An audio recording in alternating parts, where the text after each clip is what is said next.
ચાલો વિદ્યાર્થી મિત્રો આનંદ માણશો। આજે આપણે ધોરણ 9 ની અંદર અંગ્રેજી વિષય તેની અંદર વેલ્યુ ઓફ ફ્લાવર યુનિટ ભણી રહ્યા છે, શીખી રહ્યા છે। તો સૌપ્રથમ સ્પેલિંગ જોઈએ। સ્પેલિંગમાં બરાબર કાળજી રાખશો, તમારી ટેક્સ્ટ પણ ખોલી રાખજો।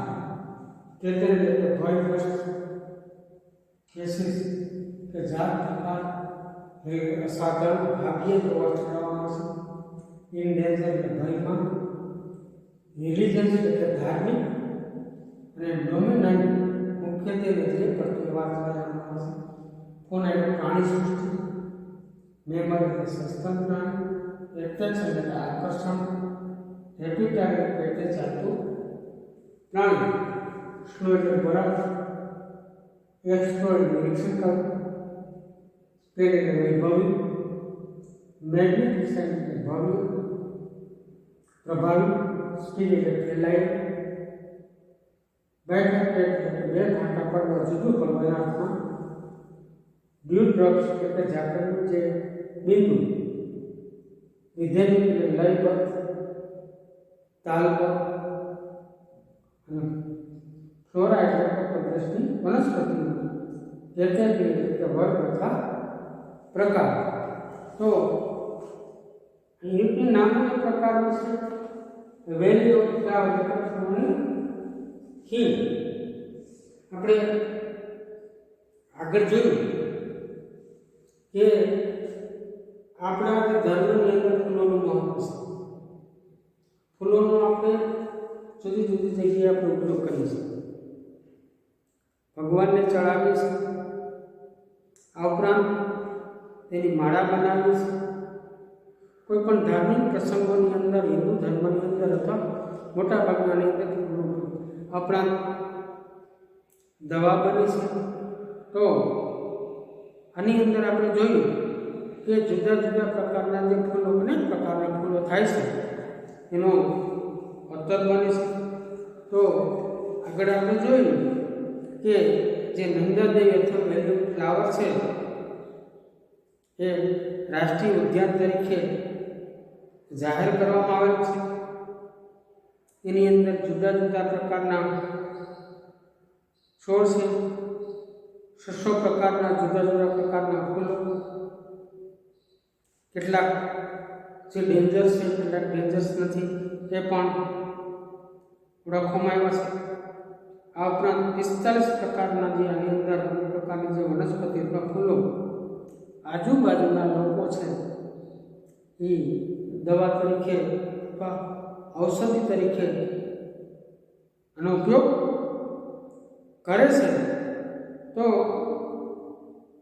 આની અંદર જોયું કે વેલ્યુ ફ્લાવરની અંદર જુદા જુદા પ્રકારની વનસ્પતિ,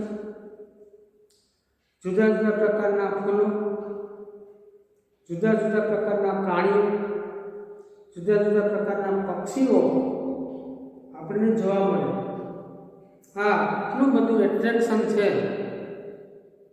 આપણે એની વી કાન્ટ ઇમેજ, આપણે એની જે છે કલ્પના ન કરી શકીએ। તો આની અંદર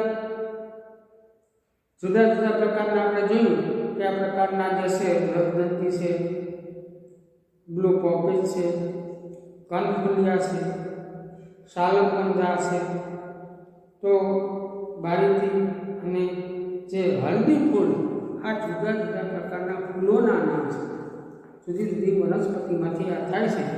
એ આપણે જોયું કે આની અંદર આ જગ્યાની અંદર આપણે રામાયણની અંદર એટલે આપણા ધાર્મિક ગ્રંથોની અંદર ઉલ્લેખ કરવામાં આવ્યો કે સંજીવની જે વનસ્પતિ જ્યારે લક્ષ્મણ મૂર્છિત થઈ જાય છે તો એને ભાનમાં લાવવા માટે તેના વૈદ્ય છે એ આ પ્રકારની દવા લેવાનું રામજી છે, હનુમાન ઉડીને આવે છે અને આ પ્રકારની જે દવા છે આ જગ્યાએથી લઈ જાય છે। તો the part is rich in fauna, rich એટલે કે સમૃદ્ધ, કઈ છે વનસ્પતિની દ્રષ્ટિએ સમૃદ્ધ એમ total of 13 species of mammals are recorded. તો 13 પ્રકારની જુદી જુદી જે છે સસ્તન પ્રાણીઓની જાતો છે આની અંદર આ વિસ્તારની અંદર નોંધાયેલ છે. All of them are there એટલે કે ભાગ્ય જોવા મળતો ઇન ડેન્જર. તો આ ઉપરાંત જુદા જુદા પ્રકારના પ્રાણીઓ કયા પ્રકારના સ્નો લેપર્ડ એ પ્રકારના ચિત્રો છે. ગ્રે લેંગુર, હિમાલયન બ્લેક બિયર કે રીચ જોવા મળશે.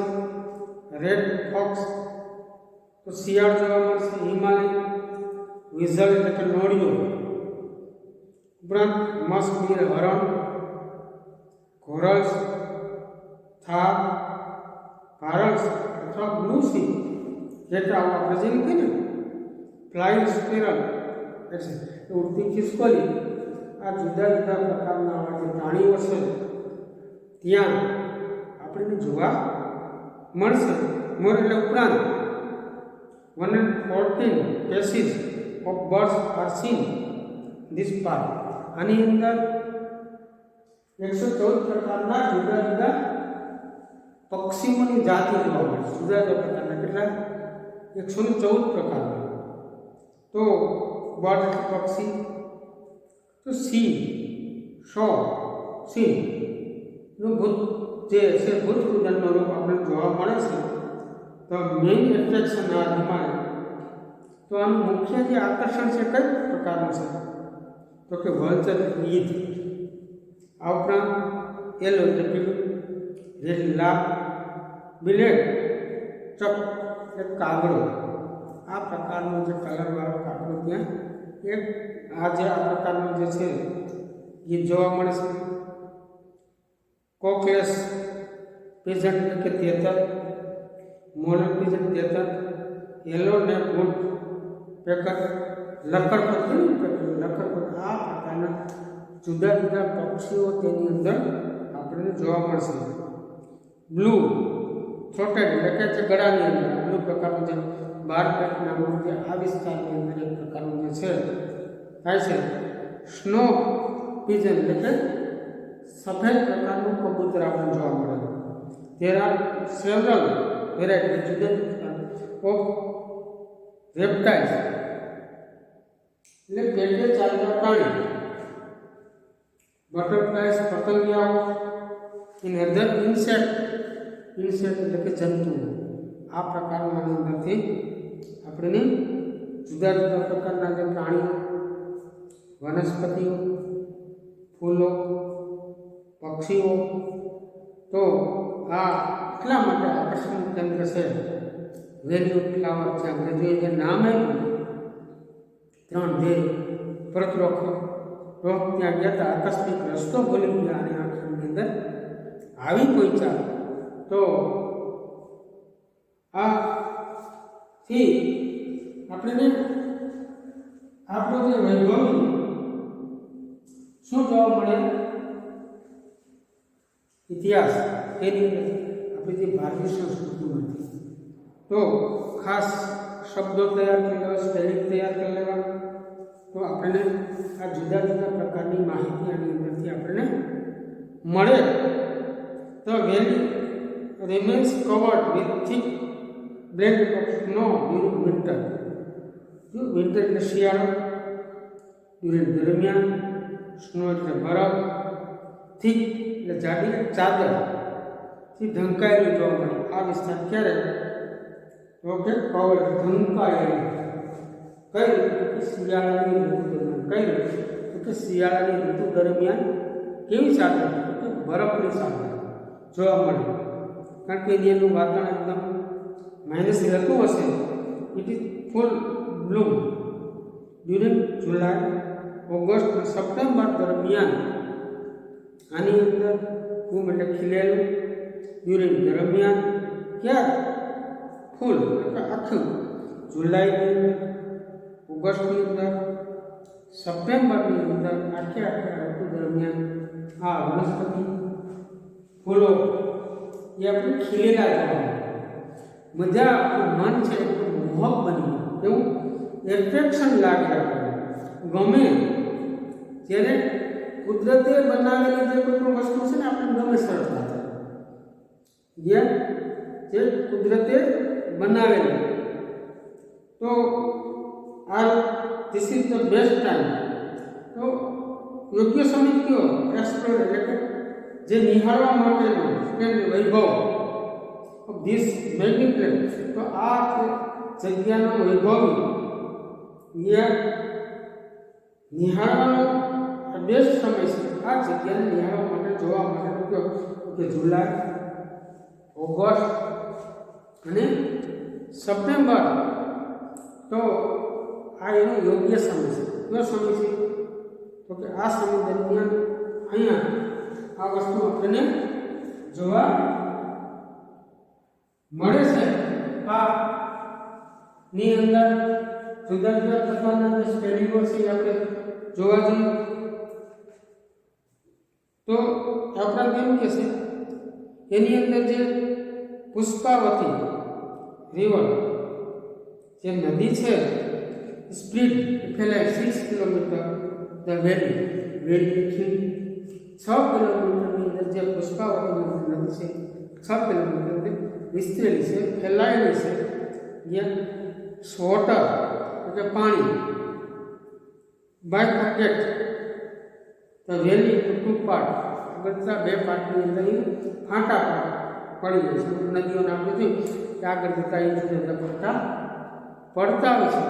તો આ નદી છે અને આ ઋતુની જે આજુબાજુની વનસ્પતિ જે ખીલેલી હોય છે એનું જો ડ્યુ ડ્રોપ એટલે કે ઝાકો ફ્લાવર ફૂલો ઉપર જે ઝાકળના જે બિંદુ રિધેમિક સાઉન્ડ ઓફ વોટર, ઉપરાંત તાલબંધ જે પાણીનો અવાજ અને ફૂલો ઉપર જે છે કોણ આ ઝાકળના જે બિંદુ છે એ બિંદુને કારણે એટલું બધું એટ્રેક્શન લાગે.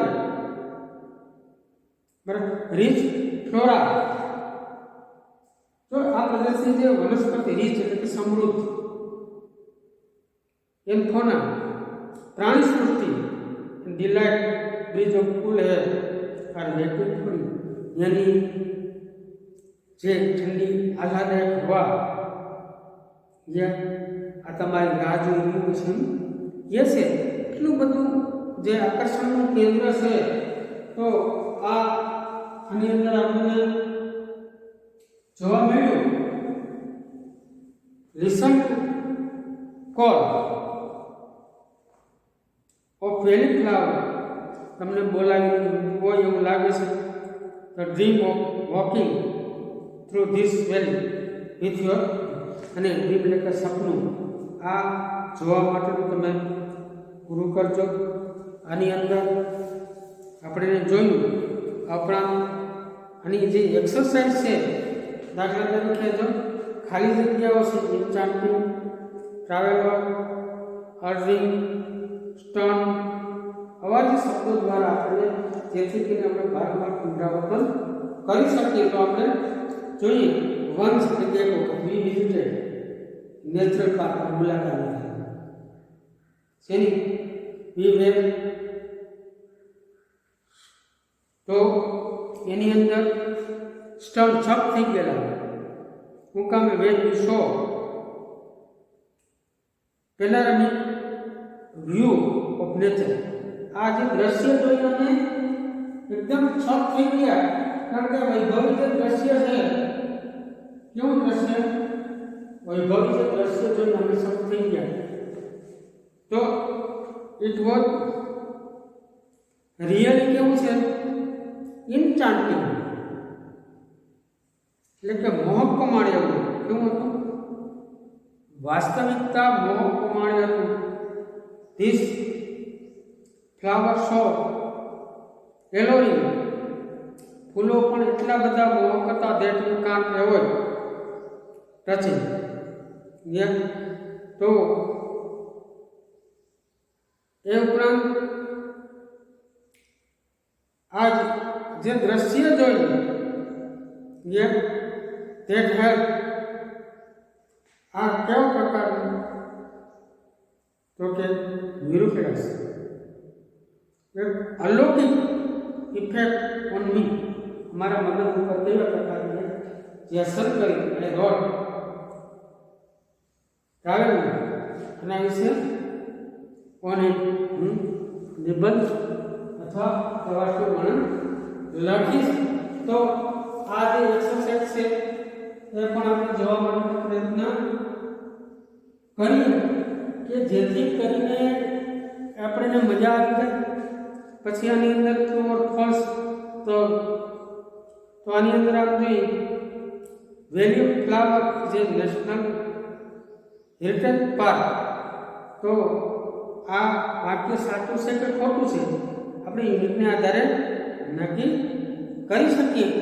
આ પ્રકારની જે એક્સરસાઇઝ આપણે જોઈએ તો એની અંદરથી આપણને ઘણી બધી માહિતી મળી શકે છે. તો આ યુનિટ અહીંયા આપણે પૂરો કરીએ છીએ.